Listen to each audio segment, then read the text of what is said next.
Black boy carrying his sister asked for day-old cake. For mom, the richest CEO asked him one thing. The bell above the bakery door chimed softly as it opened, but no one turned to look. It was late, just past closing, and the warm glow inside the shop made everything feel slower, quieter, like the world had decided to rest for a moment. The scent of sugar and butter lingered in the air, wrapping around the last few customers like a gentle goodbye. That's when he stepped in. Barefoot, a small boy, no older than 10, his clothes worn and slightly oversized, clinging to his thin frame. In his arms, he carried a little girl, maybe 4 years old, fast asleep against his shoulder, her tiny fingers curled into his shirt. He hesitated at the door, as if unsure whether he belonged there. Then he walked in anyway. Behind the counter, a young employee was wiping down the glass display, preparing to shut everything down for the night. She glanced up, her expression shifting from routine indifference to quiet curiosity. "Sorry, sweetheart," she said gently, assuming what this was. "We're closing." The boy nodded quickly, like he expected that answer. "I know," he said, his voice soft but steady. I wanted to ask something." The employee paused, cloth still in her hand.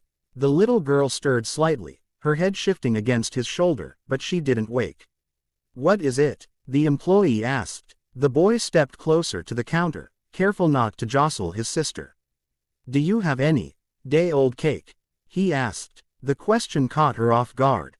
"Day-old," she repeated. He nodded. "Like the ones you don't sell anymore," he explained. "The ones you throw away." There was no shame in his voice. Just hope. "For who?" the employee asked softly. The boy glanced down at his sister, then back up. "For our mom." Something in the room shifted. The quiet became heavier. "Is it her birthday?" the employee asked. The boy shook his head. "No," he said. She likes cake." He hesitated, then added, "She hasn't had any in a long time." The employee's grip tightened slightly on the cloth in her hand. "I can pay a little," the boy said quickly, reaching into his pocket with one hand while still holding his sister. He pulled out a few crumpled coins, placing them carefully on the counter like they were something fragile. "They're not much," he admitted. "But I can come back and clean or something. I want to bring her something nice." The employee opened her mouth to respond. But someone else spoke first. "Let him choose." The voice came from behind. Calm, deep, unmistakably authoritative. Both the boy and the employee turned. A man sat at a corner table near the window, partially hidden in the shadows. He hadn't drawn attention before, just another customer finishing his coffee. But now that he stood, the room seemed to notice him. Tailored suit, polished shoes, the quiet confidence of someone used to being listened to. He walked toward the counter slowly, his gaze fixed on the boy. "Not day-old," the man said. "Any cake he wants." The employee blinked, recognizing him now. Everyone did, once they really looked. Daniel Carter, the richest CEO in the city. A man whose name was attached to skyscrapers, hospitals, entire neighborhoods. The kind of person who didn't usually notice things like this. And yet, here he was. The boy stiffened slightly, instinctively pulling his sister closer. "It's okay," Daniel said, his tone softening. "Go ahead, pick one." The boy looked at the display case. Rows of perfectly decorated cakes, each more elaborate than the last. Chocolate ganache, fresh strawberries, layers of cream and frosting that looked too beautiful to touch. He swallowed. "They're too expensive," he said quietly. "You're not paying," Daniel replied. The boy shook his head immediately. "No," he said, "I don't want it for free." Daniel studied him for a moment. "Then consider it a gift," he said. The boy hesitated, then shook his head again. "My mom says we don't take things we can't earn."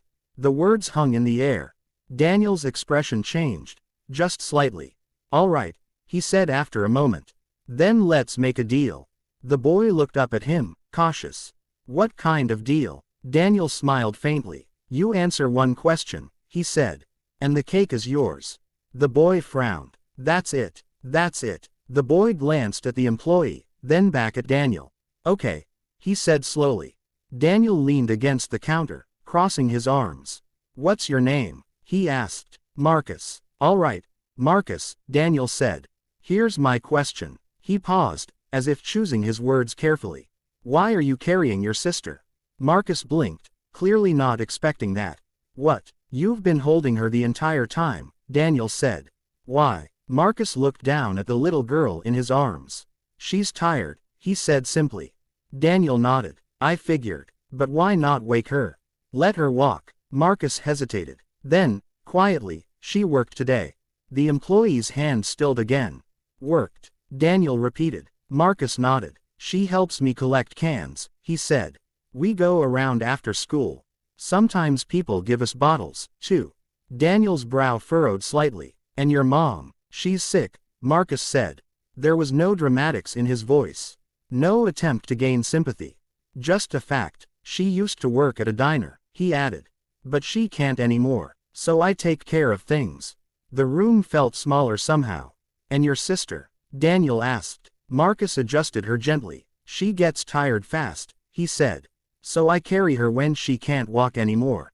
Daniel was quiet for a moment. Then he asked the question. The one he hadn't planned to ask, but couldn't ignore. When was the last time you had cake? Marcus thought about it. I don't remember, he admitted. Daniel's gaze lingered on him, something unreadable in his eyes. Then he straightened. Pick a cake, he said. Marcus hesitated again, but this time, he didn't argue. He stepped closer to the display, studying each one carefully, like he was making the most important decision of his life. Finally, he pointed. That one, he said.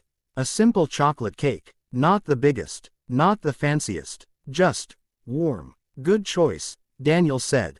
The employee quickly boxed it up, her movements more careful than before. Marcus watched every step, his eyes wide. When the box was placed on the counter, he gently shifted his sister to one arm and reached for his coins again. You don't need those, Daniel said. Marcus paused. But the deal, he said. You answered the question, Daniel replied. Marcus looked at him for a long moment. Then, slowly, he nodded. Thank you, he said. He picked up the box, holding it carefully like it was something sacred. As he turned to leave, Daniel spoke again. Marcus. The boy stopped. Where do you live? Marcus hesitated, then gave a general answer. Not far. Daniel studied him, clearly knowing that wasn't the full truth, but he didn't push. Take care of your mom, he said. Marcus nodded. I will. And then he left. The bell chimed softly behind him. That should have been the end of it. A small moment, a kind gesture, something easily forgotten in a world that moved too fast. But Daniel didn't forget. The next morning, Marcus woke up before sunrise. The small apartment was quiet, except for the faint sound of his mother coughing in the next room. He sat up slowly, careful not to wake his sister, who was curled beside him. The cake box sat on the table, untouched. He smiled softly. Mom's gonna like it, he whispered. Later that day, after making sure his sister was fed and his mother had taken her medicine, Marcus stepped outside. He didn't notice the car parked across the street, or the man watching from inside. Daniel leaned back in his seat, eyes fixed on the building. It wasn't hard to find Marcus. Not for someone like him. But what he saw, it stayed with him. The peeling paint, the broken windows, the quiet struggle hidden behind thin walls. He watched as Marcus helped his sister down the steps, holding her hand carefully. Then he watched them walk away. Together. That evening, there was a knock on Marcus's door. He frowned, glancing at his mother. Stay here, he said gently. He opened the door slowly. And froze. Daniel stood on the other side. Not in a suit this time. Just simple clothes. Normal. Marcus blinked. You came back, he said. Daniel nodded. I have another question, he said. Marcus hesitated. Another deal. Daniel smiled slightly. Something like that. Marcus stepped aside. Okay, he said. Daniel entered, taking in the small space, the quiet strength holding it together. Marcus's mother looked up from the couch, surprised. Marcus, she asked weakly. It's okay, he said quickly. He's the man from the bakery. Daniel stepped forward, his expression respectful. Ma'am, he said gently. She nodded, confused but polite. What's your question? Marcus asked. Daniel looked at him, then at his sister, then back at him. If I offered to help your family, he said slowly, what would you ask for first?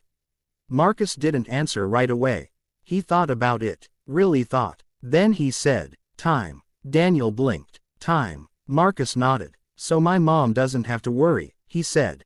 So my sister can just be a kid. He hesitated. And so I can go to school, without thinking about what we're gonna eat. The room was quiet. Daniel looked at him for a long moment. Then he nodded. All right, he said. Marcus tilted his head slightly. That's it. Daniel's expression softened. That's everything. In the weeks that followed, things began to change. Slowly, quietly, but undeniably. Marcus's mother received treatment. His sister started school. And Marcus, for the first time in a long time, got to just be a kid. One evening, as the sun dipped below the horizon, Marcus sat at the kitchen table, his sister laughing beside him, his mother resting peacefully in the next room. There was another cake on the table. This time, fresh, bright, full of color. Marcus looked at it for a moment, then smiled, not because of the cake, but because, for once, there was enough.